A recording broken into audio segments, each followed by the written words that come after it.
Before we get into today's episode, we wanted to let you know about another podcast you may want to check out, the Sales Podcast with Wes Schaefer.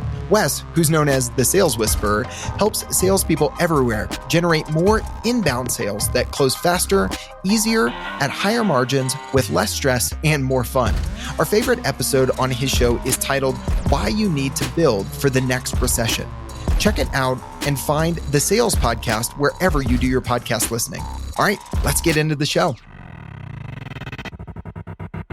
Welcome back to B2B Growth. I'm Logan Lyles with Sweetfish Media. I'm here today with Karin Bellantoni. She's a growth strategist and executive coach and the host of the Crazy Busy podcast. Karin, welcome to the show today.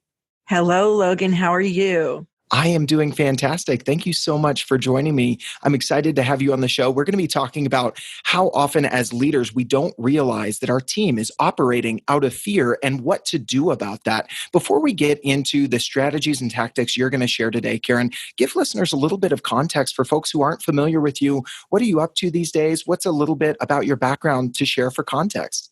Sounds good. I am a growth strategist and an executive coach. I also have a podcast called Crazy Busy, which is sort of my favorite topic right now, the crazy busy crisis that we're in. And for many years, I've been helping companies grow from the inside out through their human development, right? So there are people who come in and work with your marketing and your finances, and I kind of work with people. I think training is for puppies and people need to be developed. And some of the work I've been lucky enough to do are with really edgy and early adopter type executives who realize there is no separation anymore between, especially for millennials, which are the first generation of people to have no separation between who they are as humans and their work. They're waking up with their phones right next to them.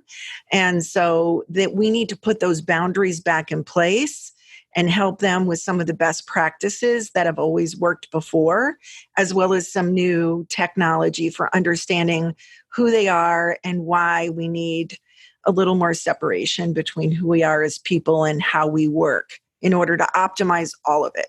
Absolutely. So that's going to be one of the key topics for today's conversation is optimization, moving your team away from fear responses and operating and making decisions out of fear and negative emotions and moving them into a place where they can operate out of their executive function. I think we're going to unpack that term if it's a new one to some listeners.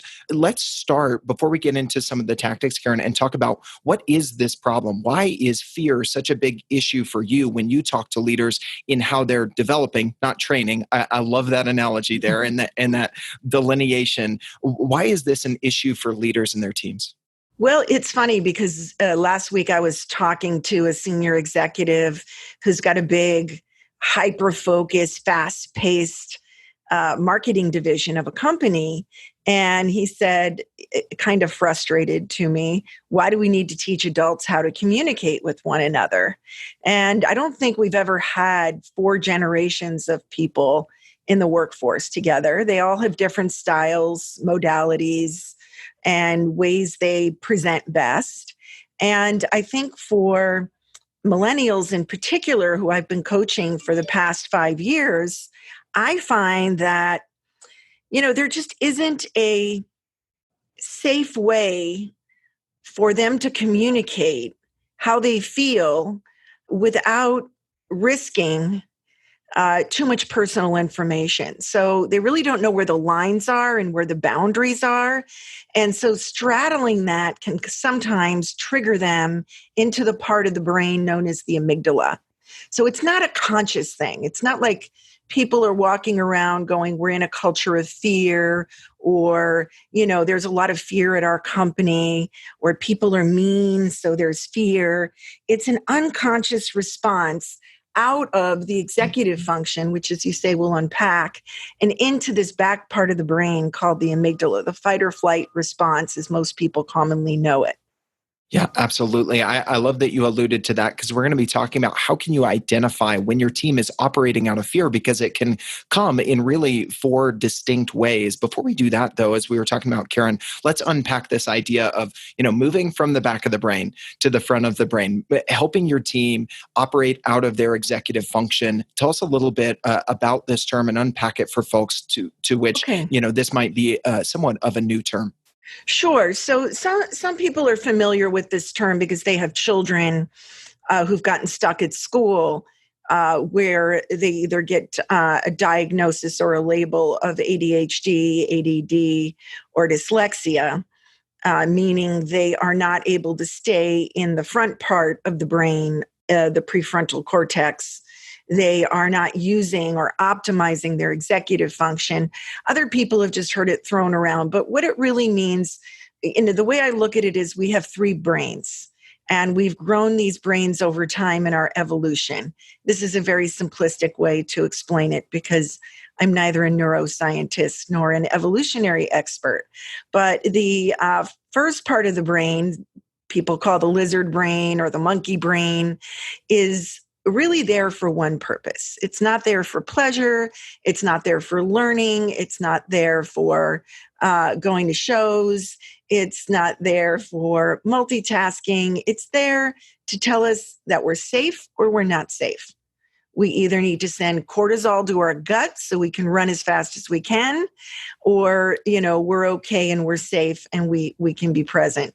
So that part of our brain is a place we lived for much of our evolution. In fact, I say this sadly, until about 40 years ago, and still true in many parts of the world, women weren't safe without a man. Just walking down the street or in life choosing maybe not to be coupled up. They were labeled, made fun of, or threatened physically. So we've spent a lot of time in our evolution just living in that part of the brain. It's not unlikely to think that we're easily triggered, especially with the lack of space, which I'll talk about in a minute, in our lives. So the second part of the brain is the emotional brain or the limbic brain. This is sort of the part that grew over and is present in cats, dogs, horses, animals that are commonly our pets because they have an emotional component. And neither of these places are where you want to sit at work, right? You don't want to be crying in a meeting, and you don't want to be running from the conference room because someone asked you a question you can't answer. You want to be calm and sitting in the front part of your brain called the prefrontal cortex, and that is where the executive function sits. The executive function allows us humans, which is how we have evolved as fantastically as we have. I'm looking out my window here in New York City at the buildings and the planes and the technology, and it's mind-blowing. We've been able to do that. Cats and dogs can't. Why? We have this other part of the brain. And so this part of the brain allows us to make decisions and allows us discernment. It is where we're creative and we collaborate. It's how we can plan well. And so it's why it's a trigger for developmental experts when children aren't able to use these attributes very well. So in our society, where we have lost the ability to create space between who we are as people and who we are at work, where meetings are stacked one after the other, after the other, after the other, I like to say where we have no space, we have a terrible pace, and that equals no grace. So I love that. yeah, it's really unbelievable when I think back to like going to work in 1990, and I had these really big closets with lots of clothes, and I had a wall of clothes that were maybe for going to the club, and I had some clothes that were for going to really nice functions and weddings and black tie events. And I had a wall of clothes that I went to work in, and there were suits and matching shoes. And it was sort of a uniform. And when you put on your work clothes and you left your house, you weren't in work mode yet, but when you swung the door open to your building, you shifted into a different part of the brain. It was really profound to have that space. I mean, nobody called you on your home phone at 9 o'clock at night or 10 o'clock at night. And before computers, we had in and out boxes. So work would come in once a day, maybe twice. It would go out once a day. Now it's just coming in and going out constantly.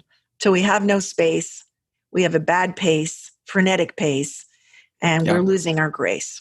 Yeah, absolutely. I mean, that's such a great breakdown. And again, just like you, I'm no neuroscientist, but I think that was a really sequential breakdown of the parts of our brain. Let's jump into, especially for leaders, these tactics of helping people get to that operating out of the executive function. As you mentioned earlier, it starts by being able to identify when they're operating out of fear, which comes in four different kind of unique situations that you can identify. Talk us through those for how to identify them, and then we'll come back, Karin, in what do you do in each of those four situations? Okay, cool.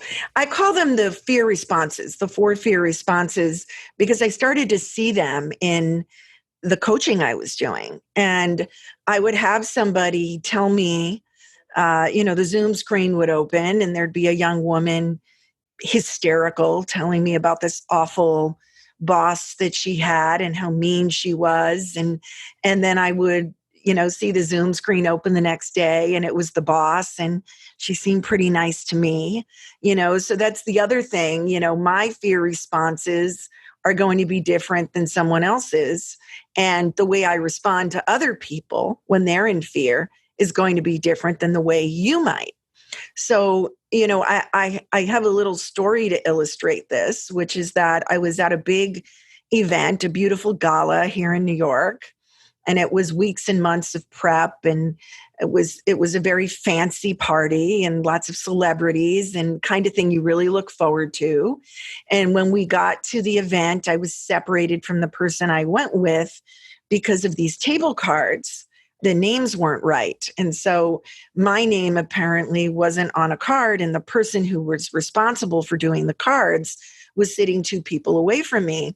And as I started chatting up the young lady next to me, and we were doing the, I love your dress routine, I noticed this woman glaring at me with fear in her eyes and dare I say hatred.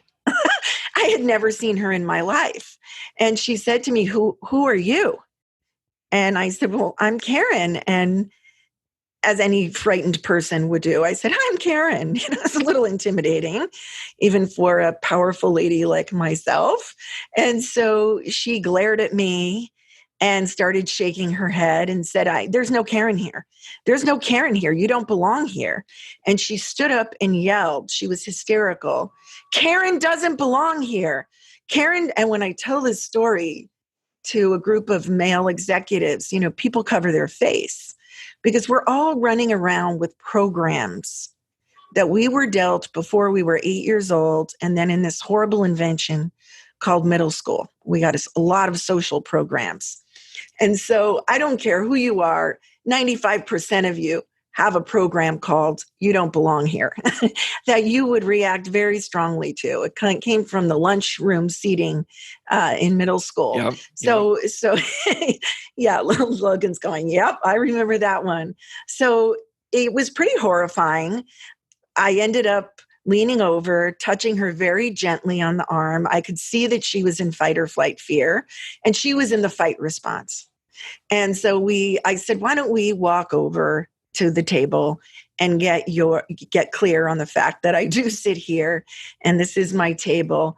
And now my date is run around the table and is saying, you don't need to do this. What's wrong with her? And I said, nothing's wrong.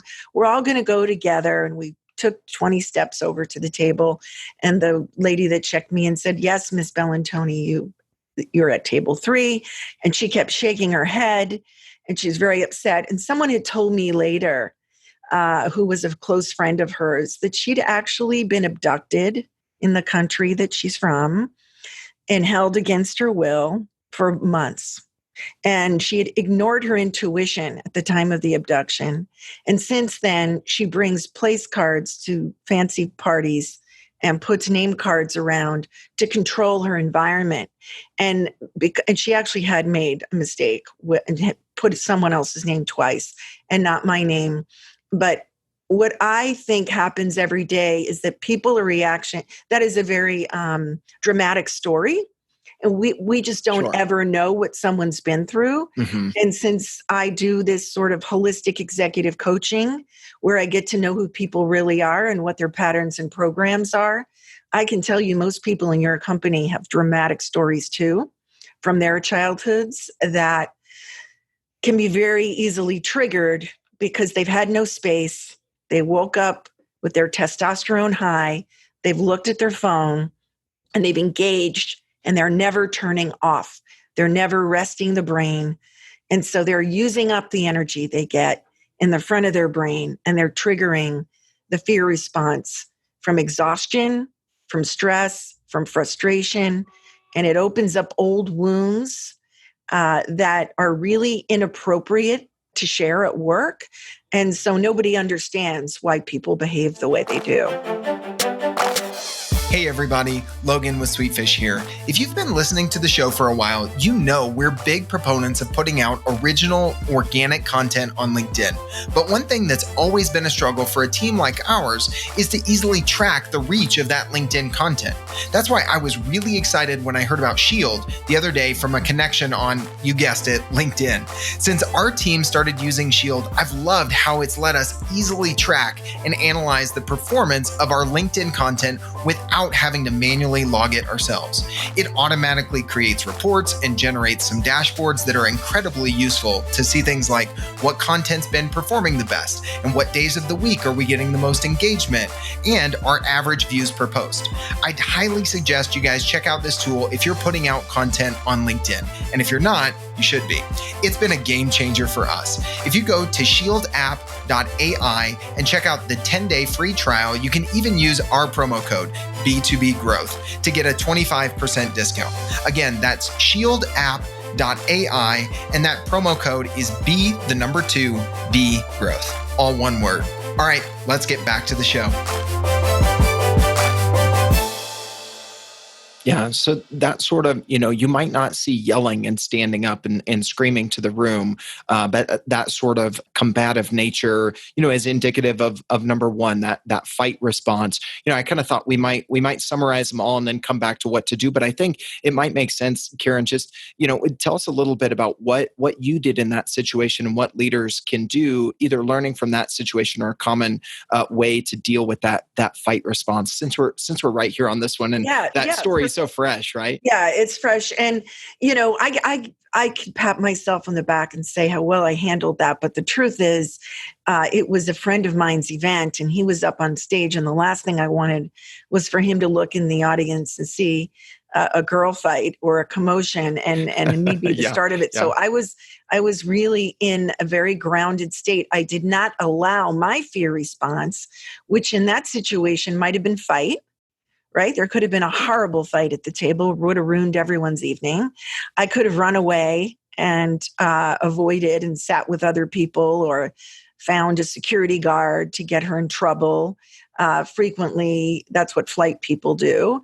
I could have frozen in fear. I could have become a fawner, but I stayed calm because I realized this woman is in a situation called the fear response, and it obviously has nothing to do with me. So I was able to diffuse the situation first and then communicate with her. You must diffuse the heat with fight people. You cannot attempt to be reasonable with someone who's in an emotional state. Yeah, I love that. I've seen that as a parent, just kind of that, wait, hold on a second. Do I really think, that 8 or 10-year-old who's just so upset is just going to listen to my reason because I'm the dad? No, you've got to diffuse before you can communicate. I love that. I think that holds true as much for parents as it does for leaders in the workplace, Karin. And I hope your wife's listening because she can use this tactic with you as well. But I mean, it works in marriages. It works with kids. Yeah, absolutely. It's a relationship skill. This isn't just about your marketing director or your creative director having a fit. And very often fight people are not seen as in fear. No one would assume someone Yeah. who beats their chest and yells and screams is in fear, but they Yep. are. They're Yeah. scared. They're afraid That's of a really good failure. point, Karen. Yes, they're afraid of failure. They're afraid of looking bad. There's a creative director that I coached who would lose it if the team didn't show up. And people just got so afraid of him, they'd start failing because they were also afraid of getting yelled at. Maybe they had a dad who did that. And he would just say to me, I just am so afraid of losing this account, and they're not as committed as I am. And I said, there's just a breakdown in the way you say it. If instead of you yelling, you stopped and said, you guys, I don't know what to do. I'm really Yeah. scared and I need your help. Yeah. That Absolutely. moment of openness could change everything. Yeah, I love the way your story just unpacks that. Let's talk about the next three. So we've got fight, and then we've touched a little bit on flight, freeze, and fawn. Give us some strategies to identify these next three as we go through them, Karen, and what folks can do when you identify them. Yeah, the flight people are seen as highly productive. So that's because when they're scared, they believe that the path to safety is by getting a lot of things done. And so they will run back to their desk, put their head down, and check stuff off a list, almost like camouflage. They don't want to be seen. They will not respond in a meeting sometimes because they don't have the answer. So what I've had to teach flight people is you need to put a communication piece in between running away and standing there that just says, I'm kind of a thinker. I'm a thoughtful person. I want to get back to you, but being put on the spot is challenging for me, right? So I just had a coaching session this morning with a gal, and I advised her about a flight person to give him the questions for the meeting before the meeting. Let him prepare, let him think through, because you're going to get the most out of him that way. He's not an on-the-spot guy, and he's too afraid of saying or doing the wrong thing, so he'll clam right up and typically depart. Even if he's physically still present, he'll appear checked out. Yeah. So if you've got someone that you identify, that flight response, it could be them physically leaving. It could also just be them mentally or emotionally checking out of the situation. You want to give them as much advance notice and preparation so that they don't feel put on the spot. I think that's great advice. Yeah, I mean, any lady that's confronted her man about an issue that he's likely guilty of, then he will, if he's guilty, then he will grab his phone and start trying to check messages. I've seen it on the subway. I've seen teenagers come on the subway and be sort of menacing. And I've sort of seen these guys in suits who know they should kind of speak up or lend some substance to the situation. They're in fear and they are pretending that they're in the middle to the phone as something to distract them. Yes. I think that's really interesting to think about. I think there are some subtleties here where you can recognize the difference. Give them opportunity and ample opportunity to be able to respond. Number three is freeze. I assume that this can look a little bit similar to flight, because flight doesn't always mean physically leaving. And so therefore, tell us a little bit about recognizing the difference between a flight and a freeze response and what to do about it. It's interesting. People who go into fight, sometimes they're secondary mode. And what I do in training that I conduct at companies is I give everyone a test. So they can see what their primary and secondary is. They can see what their coworkers' primary is. They can see how their boss is. And we can start creating common language so that they're, because none of these are right or wrong. They just are. And it should be a lot easier to handle someone when you know where they're coming from rather than guessing.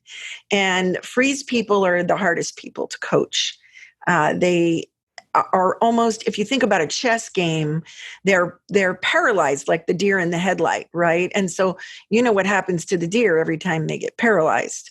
And so they just can't move because any move to them is seen as risky. And so they will complain. A lot of times they go silent. They're frequently people that get lost in video games at work. ADD is a strategy for them. Multitasking is a strategy for them to, I should say, yes. Multitasking is a strategy for them to be able to move out of the freeze a little bit because they're that paralyzed. And I had a client once who just, was being abused by her boyfriend. And when I made the suggestion that what would it be like if she asked him to move, she went down a whole path of decisions she couldn't be sure of. I need to get a raise so I could stay in my apartment. And if I couldn't stay in my apartment, I'd only be able to stay there a year. And if I had to move in a year, I don't have any friends who can help me move. And so she couldn't let go of an abusive boyfriend because she couldn't see how she'd move out of her apartment, which was 6 steps away. And so freeze people are typically in jobs they don't like. They're often bullied, sadly. They're often made fun of or talked about behind their back.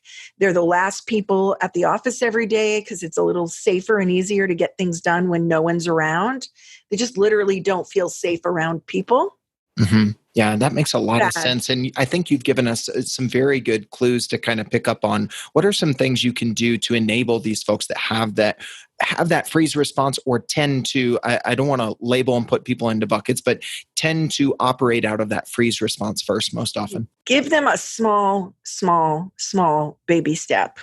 And I mean, if someone's in my office and they get into a frozen state, if they are about to maybe hear some negative information and go into a frozen state, don't keep piling on. Stop and get them to try to move their body, right? So one of the things you could say, you can't go, hey, Logan, let's go step outside and get some fresh air. It's too far. Yeah. What I could say is, hey, let's stand up. Let's kind of shake our arms for a minute and stand up and loosen up, get out of the chair. And then I might say, why don't we step over to the sliding door and keep chatting? And I'm chatting, of course, they're frozen. And then I might say, let's step out into the common area and sit on the sofa out there. Or let's step out into the common area and see if we can get a drink of water. I like And that. then Just I might, baby yes, steps and yes. changing the physical environment can kind of provide a little bit of an unlock because they don't see a way forward, and so they're in this mental paradigm, and sometimes the physical can impact the mental. I really like that tip. And those little steps get them. It's like diffusing the fight person. Yeah. It's now. Then when they're out of that state, you can have a conversation. Right. Yep. Again, it's kind of a 1-2 step. You've got to address the emotion before you can have a continue with the logical conversation and then the next steps. All right. Well, as we wrap it up today, Karin, tell us about the fourth one: identifying the fawn response.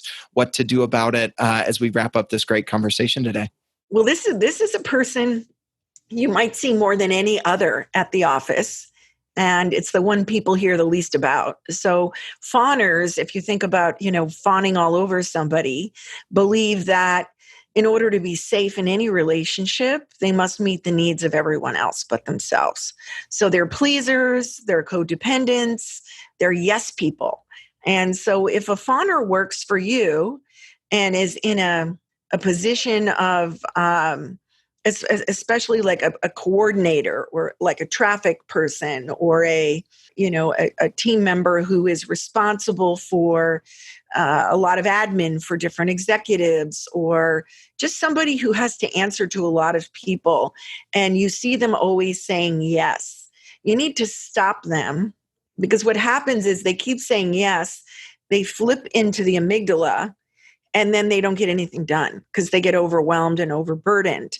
And there's a podcast I did called The Price of Your Perfectionism on my Crazy Busy show that has a free download that shows you the cycle of this type of person and what they go through. And they put themselves almost into a terrified state where they have this forced flow state to get out of the situation. But they lose a lot of time and a lot of productivity worrying and stressing that they can't get things done, and they procrastinate. So they need to be highly organized. When you give them something and they say yes automatically, say, look at your schedule, make sure you can say yes. Make sure you don't need to give me a project back in order to say yes to this, because I know you're busy. So how can you say yes to this when I've asked for it by Friday? Yeah, I hear Don't just several things there. You're validating their value, which is addressing some of this. You're giving them the expectation. I heard a great episode on the Craig Groeschel podcast recently about, our team members, especially if they're our direct reports, will take everything as urgent unless we give them the opportunity to say, hey, if you need to say no to this right now, that's okay. I'm not saying you have to do this. I'm asking you, can you do this? So I want a yes or a no. I don't just want a yes. And here's kind of my expected, time frame on this. This is not a this week project. This is a 3-month project, or this is, a 2-week project. 1, can you do this? And 2, is that timeline acceptable? And making it abundantly clear, especially if you're in a remote team and you're communicating this over email or Slack. There's a different conversation about when should you communicate that face-to-face or over a video conference versus not. But those are some of the things I'm hearing you say there, Karin. Yes, agreed. And remote teams are a whole other topic around this. But absolutely. Yeah. Awesome. Well, Karin, this has been a great conversation. I think you've given us some great tips to identify these 4 different types of fear responses and what to do about them, whether we're leading a marketing team or any other sort of team or organization. Karin, if anybody listening to this has enjoyed this conversation as much as I have, what's the best way for them to reach out to you, stay connected, find your podcast, take any next step that they'd like to from here? Great. My podcast is available on iTunes and Spotify and just about anywhere you could find a podcast, including Good Pods, which is a brand new platform that I want to give a shout out to. Also, you can find me on LinkedIn at Karin Bellantoni. We can put my info in the show notes. My website is karinbellantoni.com, and my email is Karin@karinbellantoni.com. So I love it. Easy enough. Well, Karin, I appreciate it. I've listened to a few episodes of your show. I like the succinct solo episode format to where you're sharing some things, fresh from your coaching sessions and things like that. So definitely encourage people to check that out. Karin, this has been a great conversation. Thank you so much for joining me on the show today. Have a great day. You too. I hate it when podcasts incessantly ask their listeners for reviews, but I get why they do it. Because reviews are enormously helpful when you're trying to grow a podcast audience. So here's what we decided to do. If you leave a review for B2B Growth in Apple Podcasts and email me a screenshot of the review to james@sweetfishmedia.com, I'll send you a signed copy of my new book, Content-Based Networking, How to Instantly Connect with Anyone You Want to Know. We get a review, you get a free book. We both win.